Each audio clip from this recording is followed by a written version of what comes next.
Welcome to the session on Dynamic Coalition on Data and Trust Stakeholders Speak, Perspectives on Age Verification. My name is Ramon, and I will be your remote moderator for this session today. More information about the session and the speakers are available on the EuroDIG wiki, which I will share the link very soon. We encourage you to raise questions and to raise your hand if you have any questions or if you want to present something. I'd like to ask you, if you have any questions, please put a Q in the chat and ask your question so that I can address it to the room. Before we'll start the session, I would like to highlight the session rules, which are: please enter the Zoom session with your full name.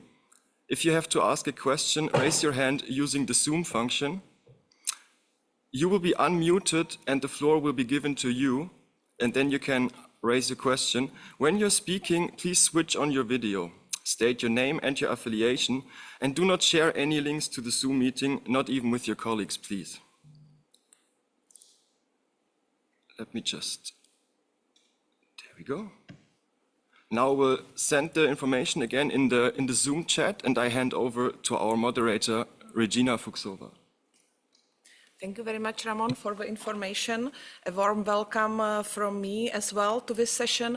We are starting basically the EuroDIG conference today with these pre-sessions on day 0, one of them being the perspectives on age verification from the viewpoint of different stakeholders. We are organizing it within the Dynamic Coalition on Data and Trust, and in cooperation with the Youth Committee of EuroDIG and also the Czech IGF. My name is Regina Filipová Fuchsová, and I work at EuroDIG as the Industry Relations Manager, and I will try my best to moderate the session today and give everybody space enough to raise the points and questions. We are concentrating on the various aspects of age verification. It's as a measure to protect minors online. So let me please start with a brief note of what underlying issues are we actually addressing here. We have a bit more than the first decade behind us of experience with social media. So we can analyze the impact from different perspectives over a longer period of time already. Evidence from leading researchers across continents show a consistent link between social media use and a decline in young people's mental health. And this is independent of local social context. Unrestricted access to social media exposes children to cyberbullying, adult abuse, image-based abuse, and illegal or age-inappropriate content. We are referring here, for example, to a well-known social psychologist, Professor Jonathan Haidt, and his book, The Anxious Generation, where he writes that since 2010, tech companies have basically been exploiting our kids' attention and mental health for profit. His research shows an evidence that between the years 2010 and 2020, the situation in the United States became especially alarming, and he documents it on data such as the high increase in suicide rate among adolescents, or major depressive episodes, both very high for girls and boys in this age group, and also emergency room visit connected with self-harm, which rose for girls by 188% in the decade, which is very alarming, and it was much higher than boys of the same age group. He also claims that the rise of phone-based childhood has contributed to 4 key harms, including social and sleep deprivation, attention fragmentation, and addiction. Acknowledging this situation, non-profit organizations worldwide are already working to address the most harmful aspects of children's online exposure, with their missions to educate and also equip families mainly in the field of prevention of harm and also healing when the situation occurs. The minimum age requirements for social media access are now very central in regulatory debates, also in the European Union. Most platforms currently set the minimum age at 13. This is a threshold which can be easily bypassed, and it's insufficient for protecting younger teens who are especially vulnerable to algorithm-driven content and also harmful comparisons. Australia is an emerging leader in this area. We already mentioned it in the description of this session. Its government plans to implement the Online Safety Amendments Act, which introduces a mandatory minimum age of 16 for certain social media platforms. This law is scheduled to take effect in December later this year. Since we are at EuroDIG here, we are of course interested in the possible response of European countries and the EU itself, taking into account the risks of regulatory overreach, which comes in attempts like this to regulate, or also opportunities for the right-respecting industry self-regulation. Age verification and the connected age assurance systems should ideally ensure the delicate balance between child protection, privacy right, and digital inclusion. What is important are the use perspectives and ethical considerations in order to make sure that age verification approaches protect users, but without enabling surveillance or exclusion of them. So we will focus today on practical issues and case studies as well, experienced by different stakeholders, as our speakers represent a wide variety of them. Let me introduce to you our panelists and speakers. We have two persons here in person and two online. So I will ask with the in-person ones to my left hand, Tanya Tropina from ISOC. She is Senior Advisor, Institutional Relations at the Internet Society. Earlier, she was involved in research, policymaking, and capacity building projects, both at academic institutions and also with various consultancy projects for international organizations, civil society, and think tanks. Thank you for coming. Then we have on my right-hand side Niels Zagema, EuroDIG Fellow and Dutch Youth Representative, European Affairs at National Youth Council. So Niels is both a member of EuroDIG and also one of the Dutch young representatives for European Affairs elected by Dutch youth through the Dutch National Youth Council. He advocates for the rights of young people in national and EU policy processes. Thank you for coming. And then online we have Natalia Terčová. Natalie is a researcher and lecturer. She serves as the European representative on ICANN's at-large advisory committee, and she is also the chair of the IGF Czechia. Her areas of focus include children's online experiences, digital skills, and online safety. Hi, Nati. And our second speaker online is Paulo Glovatsky, a member of EuroDIG Youth Committee. He has been active in internet governance since 2022, when he first participated in the IGF in Addis Ababa. He holds a degree in international relations, and he is currently pursuing a master's degree in international law at the Geneva Graduate Institute. Paulo is also an active member of the German Youth IGF, and he is joining us today from Geneva, right? Hello. Yes, hello everyone. Okay, so let's dive into the discussion. I would like to start with an introductory question to all the speakers and ask, why is the topic of age verification important for each of you, for your organization or the stakeholder group you are representative of? And Also, if you see the age verification as the silver bullet in protecting minors online. So can I ask Tanya to start? Thank you very much, Regina, and thank you very much for having me and Internet Society on this session. Why is it important for us at the Internet Society or as a technical community as a whole? At the Internet Society, we believe that Internet is for everyone.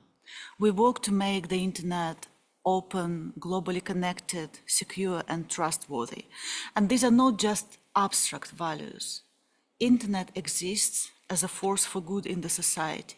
It exists to improve people's life. This is at the core of our mission. So when we look at the age verification tools as they are now, we do not see compatibility with open, globally connected, secure, and trustworthy Internet. In fact, we believe that in the current way, shape, and form, Internet users around the world will be less secure with the age verification rule, with mandatory age verification tools. These tools do not affect only minors, they affect everybody, minors and adults alike. And we see several big risks that these tools bear if they are implemented as they are now. First of all, they introduce privacy and security and data misuse risks. As I said, not only for minors, but for adults, basically for everyone. Another risk we see is the barriers for access to the Internet they introduce. And this affects the groups that already are disadvantaged, that already face these barriers for access. Those groups who are already excluded somewhat, like older adults, like marginalized and disadvantaged communities. And overall, these risks can cause a chilling effect on the Internet use, or on the everyday Internet use. And as I said, some of the groups could be affected very disproportionately. And at the end, when we see what is going on around the globe, right? We are right now at EuroDIG, but we have to think globally when we think about Internet as a global network. When various states or stakeholders, for that matter, start rolling out their own age verification solutions or start mandating them via regulation, it can create a patchwork of different approaches and different barriers. And at the end, it can disrupt the interoperable global nature of the Internet. And Regina and everyone, I know that this is only the introductory statement. I hope that I will have a chance to elaborate on these risks a bit more later in this discussion. But to wrap up, I just want to say that what Regina called a delicate balance between protection of minors online, which we absolutely appreciate and support as a very good goal, and privacy, security, and other rights. As currently framed, these solutions and this debate, instead of introducing a delicate balance, introduce a trade-off between security of minors and privacy, security of users, access, and it should not be a trade-off. We should not frame it as a trade-off. And a bit more on this later, I hope. Thank you very much. Thank you very much, Tanya. Indeed, we will dive more in the risks as well of the age verification systems. Can I now ask Natalia for her introductory statement? Thank you. Sure. Good morning, everyone. Hope you can hear me well. Let me know by nodding. Okay, good. Thank you, Yes, Paula. we can hear you. Thank you. Perfect. Okay. So first of all, thank you so much for inviting me to the session. It's a pleasure. As Regina already correctly stated, I work as a researcher during my day job, and actually my topic of focus is digital literacy of children and youth related to their online experiences and also online risks. And in this case, age verification on the surface of it does promise a way to keep, let's say, harmful online content away from children and those who are very vulnerable. And it really does matter to me because it forces also tech companies and us as a society to really do recognize that children and young people do need some unique needs online. They're specific end users of the internet, and sometimes they need to be treated in a different way. And in this case, if we talk about age, it can be preventing an 8-year-old from wandering into a chat room, which is 18 plus, full of intimate content that could be not useful and maybe potentially harmful for someone that age, or making sure that a 10-year-old isn't targeted with some, let's say, inappropriate ads, and they know how to navigate their way in this. And in my academic work, actually, we did see a lot of psychological development role in affecting how kids really do interact online. So, like, of course, we know that younger children are more vulnerable, and teens are, on the other hand, testing the boundaries and also trying to work their way around it. So, of course, it is very good to have some, let's say, gates in place, some barriers like age checks. However, what is really, really important to say here, and I am drawing from not only my experience, but from robust data we have from around the world, from very well-known scientists and academics, the thing is that just age checks cannot solve all the issues, because what really, really matters and has been proven many times is the role of family, the SES, the socioeconomic status, and also so many other little aspects like prerequisites that children come with to the online environment, and these shape the experience they have online. And another thing that really we should just very briefly remember is that whenever you restrict someone from something, they will find their way to still access it. But doing these detours and trying to find an alternative routes, these can be really, really dangerous. So I would just, not to be too long in this opening statement, I just want to say that I do not see age verification as a silver bullet.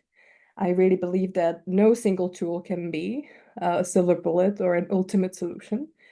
And we should focus very much on education, enhancing digital literacy, but also wise parenting strategies. We know a lot about parental mediation and how these things really, really matter. And of course, a good platform design, but it is something I will talk more, I guess, as we go with the session. Thank you so much.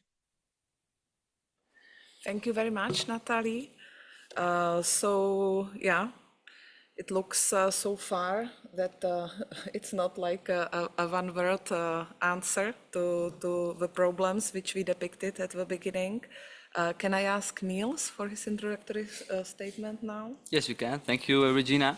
So I'm the youth representative for the Dutch National Youth Council, which means I speak to a lot of young people, also in classrooms. And of course, we hear a lot about these dangers of the internet. But we also hear that online safety is an important priority. We hear from young people that they are worried, but as the Youth Council and as a youth representative, we don't believe that age verification is the silver bullet. I also, to be honest, have not heard anyone say it's the silver bullet yet, but maybe that's because I'm in different circles. In fact, when implemented poorly, I think that age verification really undermines the right of freedom that make internet such a powerful space for young people. And nowadays, the first remark about connectivity is negative, which is, of course, understanding, but the positive often get neglected. First of all, I think young people do want safe and appropriate online environments, but I think we can get that through different means, and it's not trading one evil for another evil. I, for example, was in a classroom, and I asked them, "But what do you think of age verification?" And they said, "Well, if I have to scan my face or upload a passport just to watch YouTube, first of all, that would feel invasive and a bit creepy, and it does not really show trust." And I agree with it personally, but it also shows that young people are concerned about the topic of age verification, but that's mainly when you bring the topic to them. So not really by themselves. And also when in the media, you hear a lot about age verification, and it can of course mean different things, has a lot of technical details. And therefore it's also difficult for young people, but also of course broader society, to form a general opinion. So to go back to the question of whether age verification is a silver bullet, I don't think so. I think you can focus more on education beyond the classroom, on empowering youth to have those spaces, like create more safe spaces for young people. But I do think it's a valid concern to be addressed. And I see both sides of the argument, but the most important for the Dutch youth, I think, is that they can have trust in those systems, and that age verification can neglect trust or can make trust. And that's a way of looking at it. How do we want to see young people have trust in those digital environments? So thank you. And I think we'll move on to the next speaker, which is Paulo. Thank you very much indeed. Well, thank you everybody for having me. First of all, thank you Natalie and Regina for the great collaboration in organizing this. I have to give a big shout out to those two, and especially to Katrin Morasch, who can't be here today, but she was very helpful in preparing me on this topic, because I'm a member of the EuroDIG Youth Committee, although I don't speak on behalf of EuroDIG or the Youth Committee. Of course, I'm engaged in these issues, but not an expert necessarily on everything. So she was very helpful in briefing me. Let me, after this preliminary remark, start out perhaps with my general statement on this issue, saying that, of course, age verification is relevant because it directly imparts how we young people access online spaces, but everybody accesses online spaces. But especially for young people, I think it's relevant because we get educational content, entertainment, but even civic participation online. So really, a large degree of our lives depends on the online spaces. And from the perspective of German young people, especially those engaged in digital rights and youth organizations that I have talked to in the past couple of weeks, the debate is not just about protection, as previous speakers have already outlined. It's really about striking this balance, right? Between safety and freedom, between privacy and participation, and really striking the balance. Where do we need it, right? Germany is sort of a special case in the world, or in Europe, as far as I'm aware and looked at it. I mean, Australia is pushing forward now with the social media age ban, but Germany has had a very long history actually of at least age checks, also age verification in place for so-called high-risk content that can be gambling, pornography, etc. That is already restricted, and providers are actually already implementing age verification measures. Now, they're not always mandated, but many providers have gone to do so. There's a very vibrant ecosystem of laws, of actors, of regulatory actors in Germany. And that comes, of course, from the perception that we do need to protect children from harmful content online. But we also do need to avoid the oversimplification of the solution, really, right? Because it's not the silver bullet. Let me agree with my previous speakers on that. It can become a digital gatekeeping, as Tanya has outlined. But that's perhaps why Germany has implemented this vibrant ecosystem of providers coming to the authorities that then can approve the solutions, and then only is it that they're implemented. So trust and agency definitely matter to us. I mean, young people, we want to be involved. We want to be involved in the development of the solutions, but of course also want to be asked how is this issue taken forward. And like I said, Germany can be considered a front runner on this issue, I would say, but it's definitely a very complex regulatory landscape. We have certain laws, like I said, implemented. We have the German Commission for the Protection of Minors in the Media, known as KJM. We have another German association for voluntary self-regulation. So there's really a vibrant ecosystem going on. And we have over 100 solutions already approved in Germany. So I think that shows that we're sort of in another position sometimes, I think, in the European landscape, in the global landscape, where we come from. But I definitely share the concerns and also the hopes, perhaps, on this technology. Let me stop here. Okay, thank you very much, Paulo. So I think we can move to have a closer look on the main challenges and risks associated with age verification and then switch more to the, let's say, solutions or alternatives. Tanya has already mentioned that she can see of risks. Can you maybe elaborate on it a bit more and be concrete when it comes to privacy, security, but also the barriers for access and further risks? Thank you. Thank you very much, Regina. And yes, I would be quite concrete. Thank you. On the privacy and security risks, and I remember Niels mentioning the word creepy, right? Like when we think what kind of tools are collected to perform the age verification checks, what kind of information is collected? Frequently it is what? It is government issued ID or it's facial recognition. So basically, age verification tools collect data, very sensitive data, not only on kids, on adults, basically on everyone. In addition to IDs or biometric scans, it can also include financial accounts, for example, right? So imagine what kind of information is amassed there.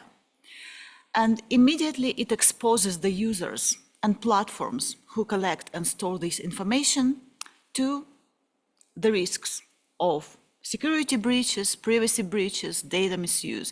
But even let's forget about misuse and abuse. How can we ensure that this data is handled properly, that it's not being sold to the third parties, that it's not being used to track users? So when people know that they can be traced, and here I come to the word creepy yet again, they will be less willing to use very legitimate services that put their efforts to perform the age verification checks. And I know that several speakers mentioned trust in the internet, which is very important and which is declining. And this will just have this chilling effect further on the trust in the internet. So the bottom line for me here when it comes to the privacy and security risks is that age verification technologies do not offer any holistic approach to make people or minors, rather minors on the first place, to be safe online. Rather than they can create false sense of security while creating various vulnerabilities in security and privacy.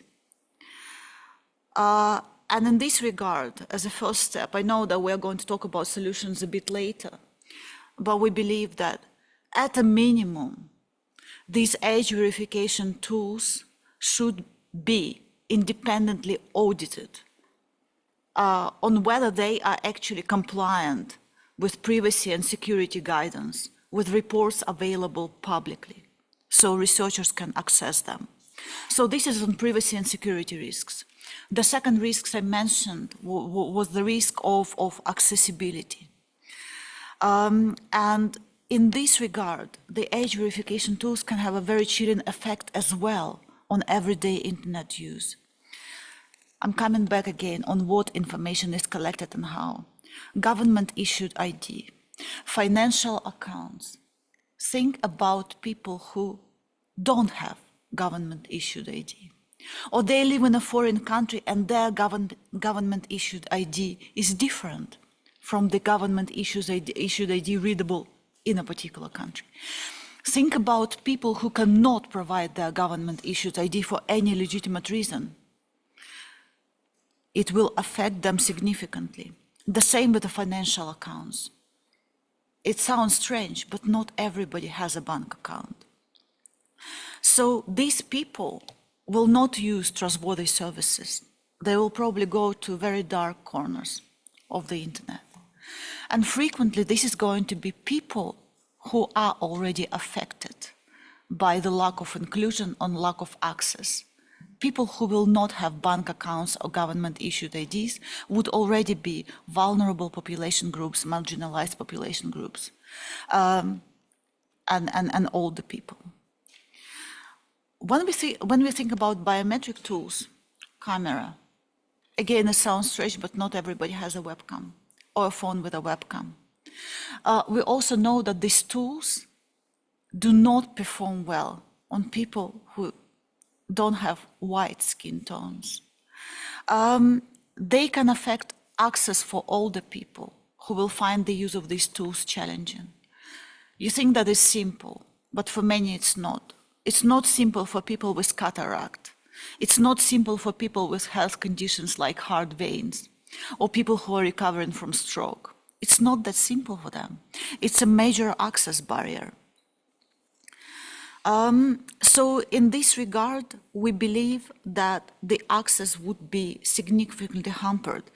And as the last point on accessibility, it's not only about old people and marginalized population groups.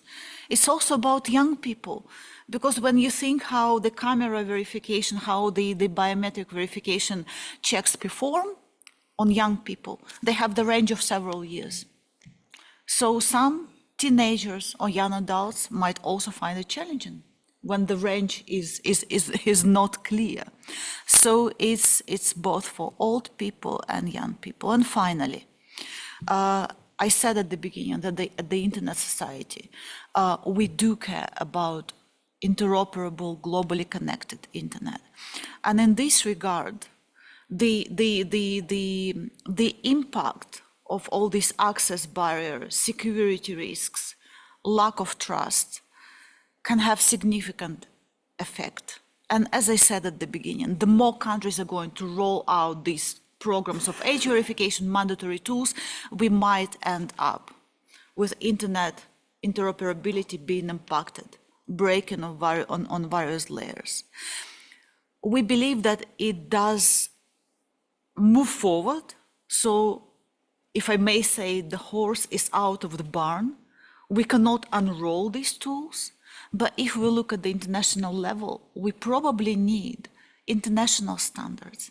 International standards where stakeholders participate on an equal footing, developed in the multi-stakeholder manner, so all these risks can be factored, all these risks can be addressed, and not simply framed, as I said at the beginning, as a trade-off. Let's sacrifice this and that for the safety of the minors online. So we do have to take this question seriously and develop the standards if it comes to that point that we agree that we have to have these verification tools. Then we have to standardize them properly. Thank you. Thank you very much, Tanya. You did a really thorough analysis. I've just asked who from the speakers would like to complement this overview of challenges and risks. Maybe also it would be good to tackle some from the technical field, but also legal, but just feel free to add your comments. Whoever would like to. Yeah, Niels? Yeah. Okay. I mean, it's not the technical or legal field, so my apologies for that, but I do resonate with what Tanya said. It was very extensive, but what I noticed, what also reminded me of, was the restriction that comes across with the administrative slump. I know a lot of people, for example, go to government homes and they're treated as a number because they need a passport or they stand in line. And I think this age verification falls in line with that broader movement where people are not treated as people, but as in a system where they're treated as numbers. So I think that's a connection to make. And it can also provide a false sense of security. So we say it's okay, it provides security, but does it actually do that? And if it is implemented, is that sense of security warranted, and don't people treat it as something that is actually that bad? And another one is to know that there's not such thing as a universal child. The needs of men, the needs of humans are different, and therefore also it's different to put an age on it. But currently you see that with social media, there's an age limit, for example, for 13. But because it's not really enforced, no one really cares about it. And therefore, there is not a discussion on what actually the age should be. And I know in the Netherlands that's currently still going on for guidelines, what the age should be. But this is again dependent on the needs of children and the needs of persons in general. So it should be more flexible and not try to fit everyone into this box where they should be, cannot really be themselves. That was what I'd like to add. But again, thanks to Tanya for the extensive mention of the risks. Thank you. Our online speakers, would you like to add? I can follow up if that's fine. Yes, please, thank you. Perfect. So I want to say I admire the long list and I fully agree with what was said by my colleague before me. All these things are very important to mention. There's a lot of bias going on. Also now with new emerging technologies, especially definitely as was mentioned, the skin of the color, medical conditions and stuff like that. And all these things can definitely hinder people's access to things. So this is very good, and thank you so much for mentioning this. I might add a bit on the legal and ethical aspects, because it may seem a bit funny because we have laws like GDPR that push for stricter age checks to protect children, protect kids. And it does really sound great. However, how to verify age without violating privacy laws? And GDPR calls for minimization, so to collect as minimum data as possible. And it also calls for privacy by design, meaning you shouldn't collect more personal data than necessary. Yet many age verification systems, as we heard, demand exactly that. So as we heard, the personal information, IDs, and all sorts of these things. So there's a very big tension between protecting children in our case, but also protecting their data and everyone's data and their privacy. So of course, on the other side of the spectrum, on the other side of the barrier, companies are also worried about liability. If they get age verification wrong, what are the consequences? They could face penalties for letting a minor slip through, or breach privacy regulations by storing the sensitive data or handling them badly, and these things. So it's really legally a tightrope walk, I would say. And ethically, it's very important to mention something we know from the psychological research, which is some form of a wrestle we have here with children's autonomy, because teens in particular are developing in this period their sense of self and privacy. And it shows that if we would force them constantly to prove their age, it might feel a bit too invasive and send them a message that the privacy comes second. And this is something, this is a message we definitely should not send. So it's definitely delicate balance. I wouldn't say we should throw the idea out, but more to implement it in a sensible and rights respecting way. That would be my add on this. Thank you so much. And Paolo, if you want to compliment me, feel free. Sure. Thank you very much.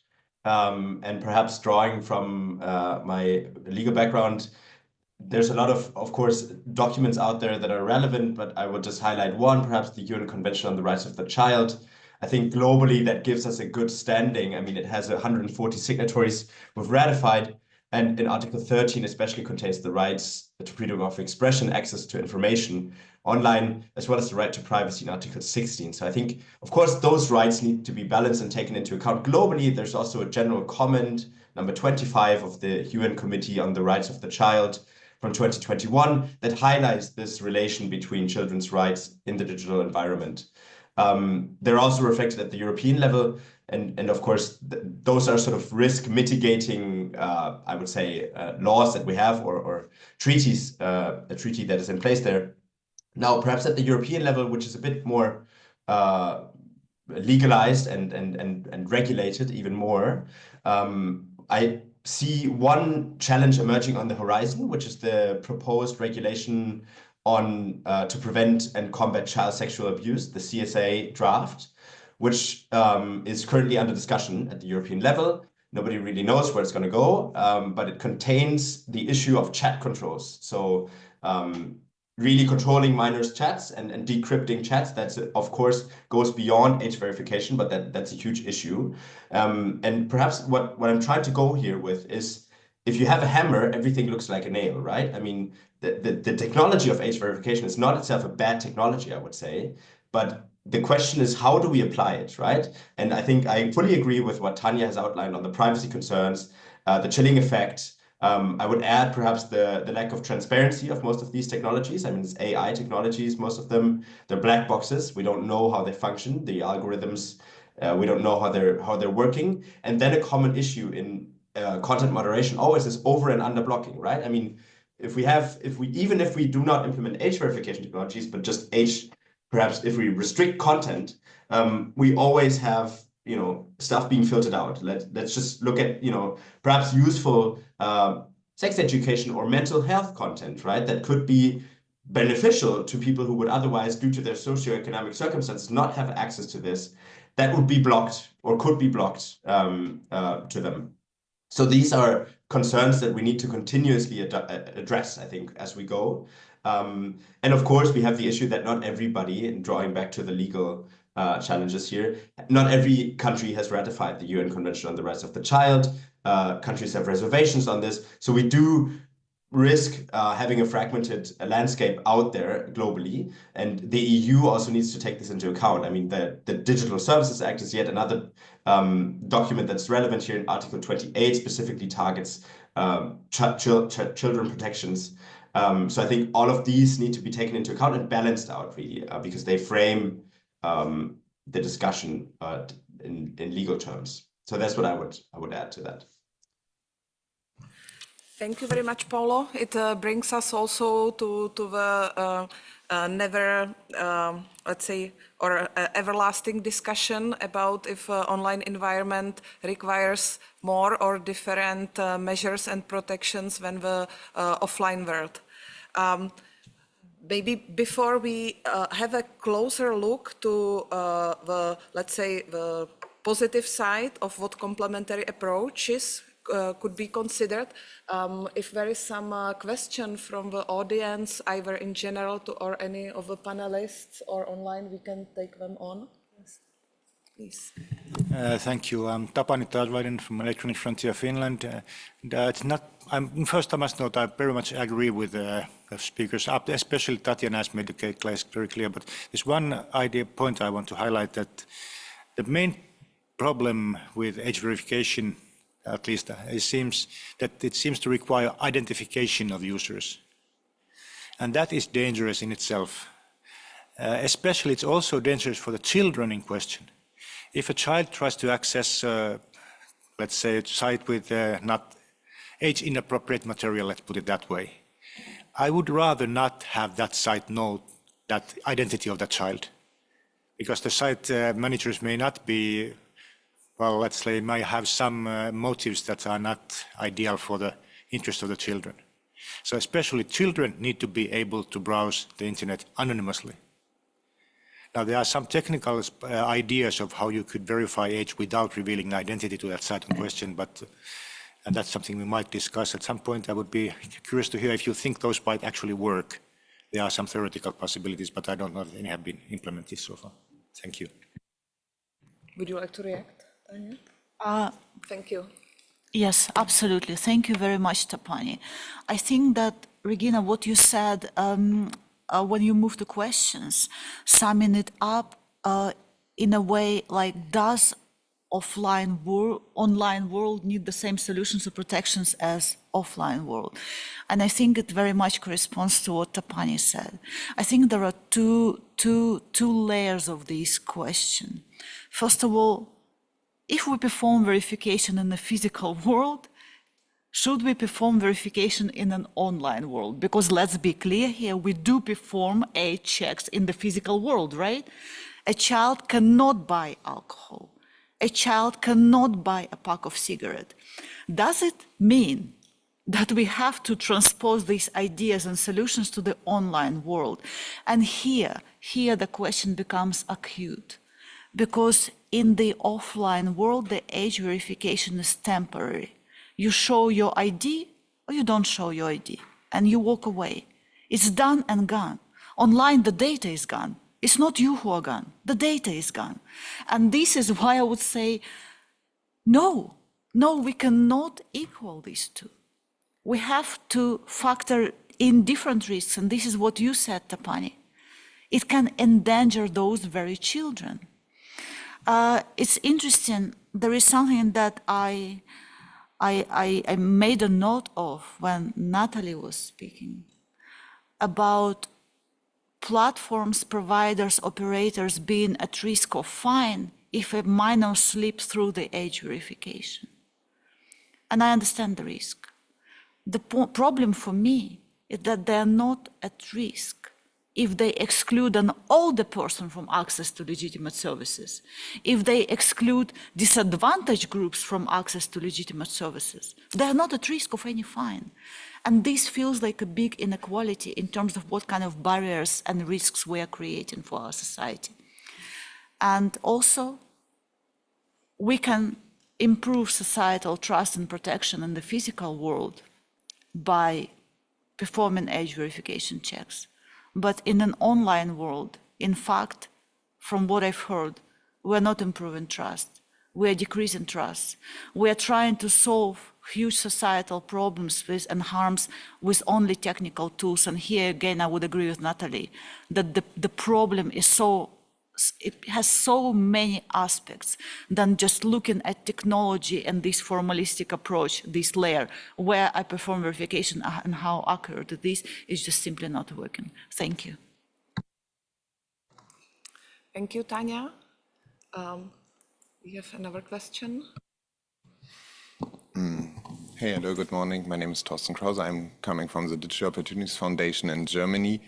And it's more kind of a statement than a question. But I'm wondering, I'm aware that we are discussing this issue from different angles and perspectives, but I'm wondering if we are on the same kind of level in this discussion. Because Paolo laid down in his remarks that in Germany we have a long-standing history of age checks, more than 20 years, and more than 100 systems are in place.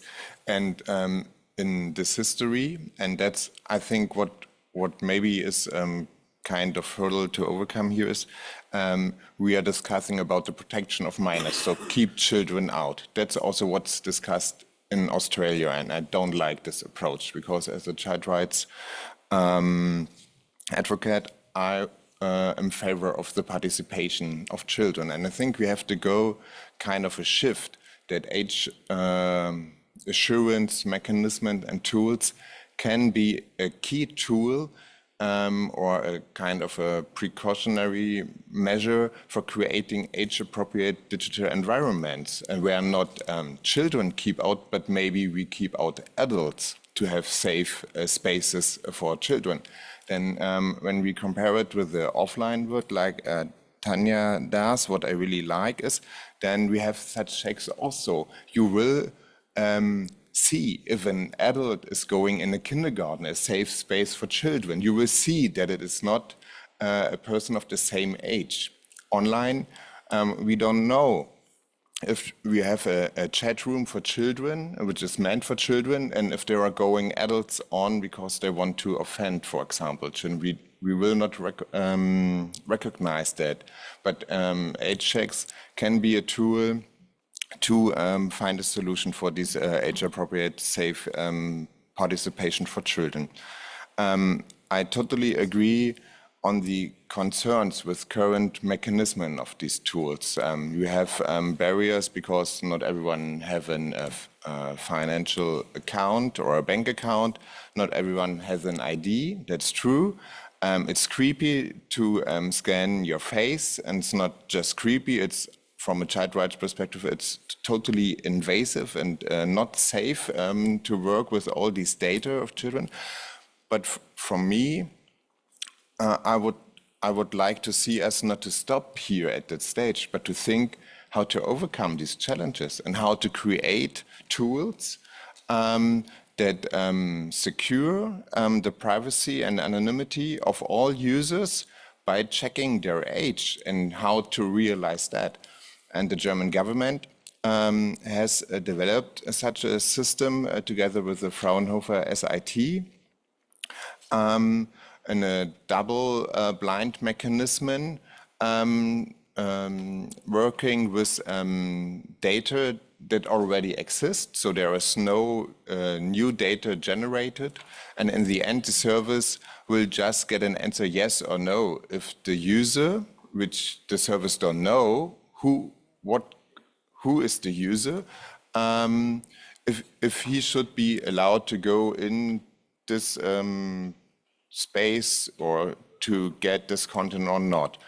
And I think that the that's the way we should discuss this, sozusagen, how to use it as a key to make the digital environment safe for us all by securing our privacy and anonymity and widen the participation of all users in the end. Thanks. Thank you very much. It actually nicely brings us to the part where we wanted to discuss the complementary approaches and which should be considered, which could achieve the same goals without undermining the rights such as privacy, inclusion and autonomy, what we discussed. So can I ask also the speakers to say their view, how these complementary approaches could look like. Paulo, can I maybe ask with you this time? Yes, thank you. Thank you. Since I have to leave at 10, this will probably be my last intervention, but once again already, thank you for the organization and for all the questions that we've received from the floor. Perhaps let me start out with agreeing with Thorsten. Thank you for bringing that up again. I think you're much more an expert on this than I am. So if you stick in the room, please, that would be great. I think also shout out to the work you guys have been doing. Let me turn to the alternatives or complementary approaches that you have asked about, Regina. I think we've already brought them up a bit. Natalie has highlighted, I mean, platform responsibility, of course, is one issue. We have that coming with the DSA. I mean, it's a question of implementation now, I think, legally speaking. And then I think a big issue or a big thing that we have had in Germany, as we have experienced with dealing with these issues for a long time, in a rather unique way, perhaps, is also parental and community involvement, right? We have this concept of Jugendmedienschutz, so youth media protection, where we really have a variety of projects and models that combine regulation, but also education, dialogue with young people. I think that's very, very crucial. Of course, parental control mechanisms could be much more helpful if applied in the apps. So where the issues arise, I think we should avoid pushing this issue down the technology stack onto the, I don't know, operating system level. I think then we really run into big issues there. And then, of course, digital literacy. I think that's something that we have also pushed for as the EuroDIG Youth Committee, as the Youth Internet Governance Forum Germany. We're keen on collaborating on these issues. So please do reach out there. But I think it's a very important measure to complement age verification technologies. And last but not least, youth participation. I think youth participation in the designs of these systems, in the debates of the regulation, I think that's very crucial because it's also showing us where do we really need the protection. I think like Niels has said it, I mean, it appears creepy, but it only appears creepy once you bring the topic to the young people. I think it's important to reach out and keep them involved. I think there's, of course, lots of risks and lots of benefits out there. And I think thinking about it the way that Thorsten has pushed us to think is, I think, very helpful in creating safe online spaces for everyone, of course, right? Without harming our privacy and data protection. I think I'll leave it there. And once again, thank you, everybody, for being here and having me.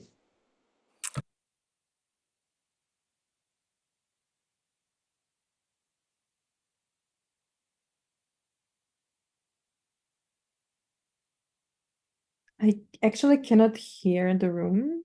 I don't know if it's only me. 1, 2, 3. It's Oh, much okay. better if the button is red. I just realized. So I was just thanking Paulo both for his contribution and attending this panel, and just good luck for your next lecture, which you have to join. And we will continue. So we don't need to repeat what was already said for the alternatives, but maybe if you want to complement or highlight something, Tanya, in this measure, because we heard a lot of like problematic aspects. So if you can offer us some light at the end of the tunnel from your perspective as well. Thank you, Regina. Yes, I know that I highlighted some of the ways forward already, like, for example, development of the standards in the multi-stakeholder manner, or making sure that privacy and security guidelines are followed by this age verification system by making reports available and accessible publicly. I want to make one remark before I come to the solutions on what Torsten said.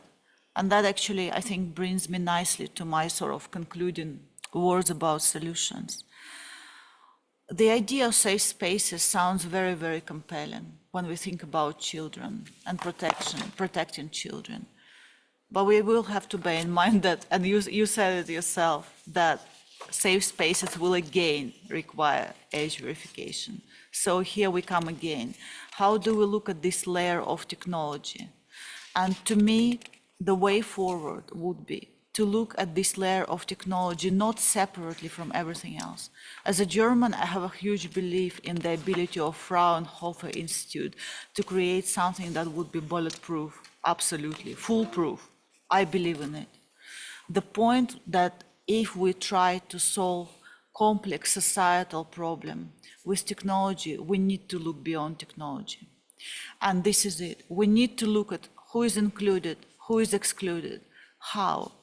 Can we solve, what kind of aspects of complex societal problems can we solve with this technology and what we cannot, and this is where we will need complementary solutions. But to wrap this up, I will come to technology. So when we look at this, at the internet society, we see quite a few examples that can be less risky and more privacy-friendly, more security-friendly. Examples of these is adult websites self-labeling with metadata, right? And this helps parents to set children devices in an appropriate manner to block access to this content. So instead of creating privacy and security risks, these tools empower families, empower parents to protect their children. And in a way, this responsibility is not only with the platform, it also includes a parent. So there is certain autonomy, I would say. So they are actors on their own as well. And with this, yes, I think all other solutions I already highlighted in my previous intervention, so I don't want to repeat myself. Thank you.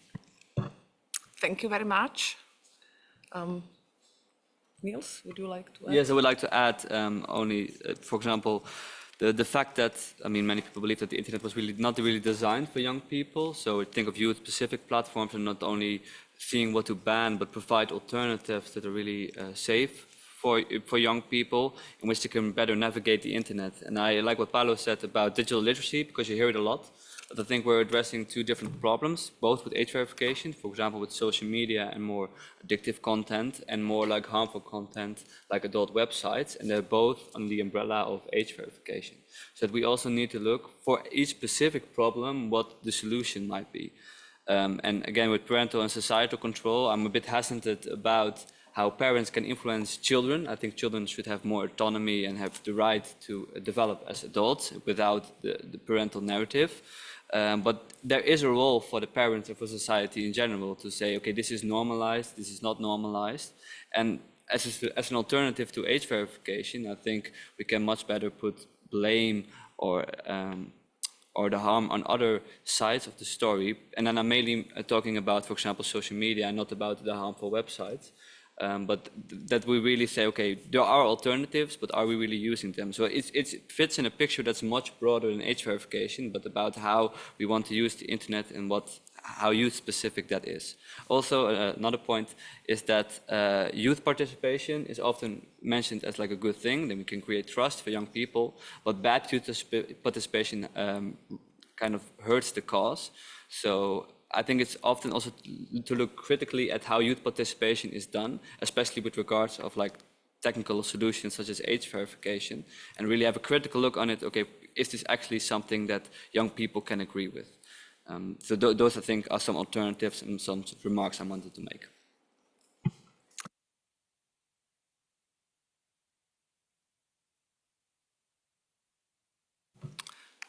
Excuse me.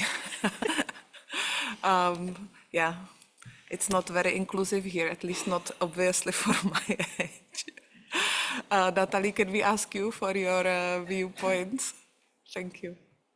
Yeah, thank you so much. I will definitely make use of my research field being on digital literacy with an aspect of parents that usually is there and plays a big role. And I'm very glad my previous colleagues, speakers mentioned this already. And this is something that really goes hand in hand. So what we know from a fact from various of longitudinal researchers, so actually some of the data that we see really does change in time, because this is something that we need to think about when we also hear all these alarming books and studies. And yes, I am a bit pointing at the opening speech about height. And honestly, this is something that in a scientific community, we do have some problems with his framing of things. And I'm more than happy to post in the chat later some of let's say, critics and the review of what he says, because causality is not correlation is not causality, and this is something we see a lot in his work. But enough of height. This just highlights what I want to say.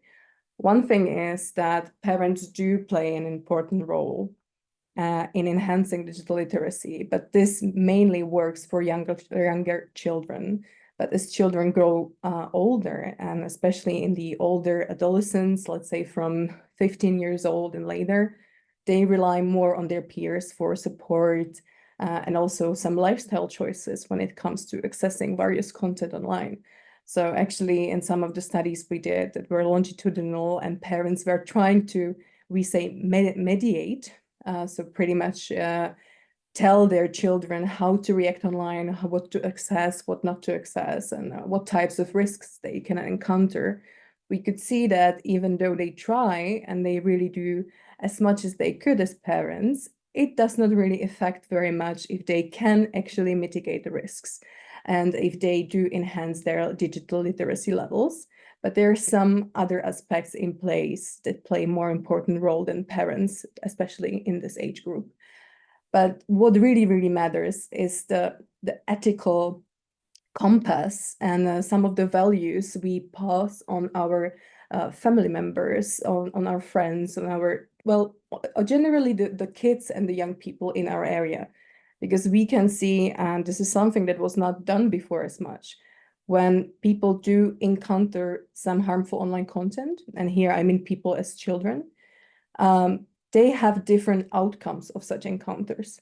Some even do intentionally search for them. And there can be various reasons. And in the past, we did not differentiate between the intentionality, if it is voluntarily or not, if this is something that just pops up and the kid is just surprised. Of course, in this case, it has negative consequences also on the well-being of the child and so forth. However, there can be various reasons why the child can be in a position that they want to search for a specific content. One example I had from in-depth interviews with young people, they told me, oh, I was bullied in school and I wanted to understand more why this is happening to me. So I was Googling cyberbullying. I was Googling even topics of self-harm, because this is something that came to my mind and I just wanted to understand. Or maybe I wanted to find a community of people who can understand my situation. Maybe we can discuss these things. So there are so many layers behind how kids interact and what they want to see. And maybe at first glance, we would just categorize things into risky and or into beneficial ones, but it's not so black and white. So what really, really matters is what types of values we share with them, if also they have us as the older people, as parents, older siblings, if they do trust us, if they can talk to us whenever they encounter something that frustrates them, if it makes them scared, if they really know how to cope with these things. And all these aspects I'm now mentioning to you, they can all be somehow enhanced or learned with the help of enhancing digital literacy. So it really works in a circle. And And I'm trying to explain it here, but please bear with me. It's complicated, and also English, it's not my first language. So please let me know if this really does not make much sense. However, really what we see is that we can do as much as we want for regulation, but we have to keep in mind that children or any end users, they are not just passive passive people who just enter the online environment and something happens to them and everyone react the same way and have the same outcomes. This is really not the case. And so I would say the alternative way is more like a toolbox of approaches. Ones can come from us, from the family, the surrounding of the child. And then another thing would be definitely what Paula already said, all those digital literacy programs. It doesn't have to be from schools. It can be also from institutions, organizations that do care about this, libraries and so forth. So I will stop here and thank you. I hope I did not take much of your time. Thank you very much. Very interesting. Also with the reference to the concrete research and statement of children, and it was also the aim of this session to involve different stakeholders, also youth participants to see the different perspectives. We have a few more minutes left. So we went actually through the introductory statements highlighting the, let's say, shortcomings of the age verification systems. We discussed quite extensively what risks are associated, and then switch to at least outlining some of the ways forward. It looks like us, and I mean us in a broad sense, cannot push away the responsibility for the safety of online environment here for the children. We cannot shift it fully on technology, technical companies. We cannot shift it away from us as a parent. It's not easy, what seems to be the way forward, rather a multi-layered approach, which include education, hand in hand with technological safeguards and social interventions. So a lot of work and discussion to do. And actually this session was meant as a warming up discussion, a working session within one of the dynamic coalitions. And there is a main stage session on age verification later this week. I think it's on Wednesday, where everybody is very much invited to continue the discussion. And before we conclude, I wanted to ask our panelists, out of what was said here and what we heard, what would be like the message that you would like the audience to take with them? It could be like the main, let's say, challenge, or also the main aspect of the way forward. So what would you like everyone to keep in their mind when leaving the room? Who wants to start? Niels, you look at that you are ready. I wasn't ready, but it was my fault. I was smiling. No, what I would like as an ending note is that I think age verification, as we've discussed, pretty much we've agreed that a lot of the downsides, but it's dependent on transparency and the trust in the system itself. So what I like to leave is that we should not see it indeed as a silver bullet, but also put more the focus on the broader system. And also I leave to everyone here in this room, when I hear about age verification, especially for example in news or when in politics, people talk beside each other. People are miscommunicating about it because they have different goals in mind. So really be sharp in putting a society, that the society knows what we're talking about, and also that it can be a public discussion. And I think that the internet should be a place of high trust. Thank you very much.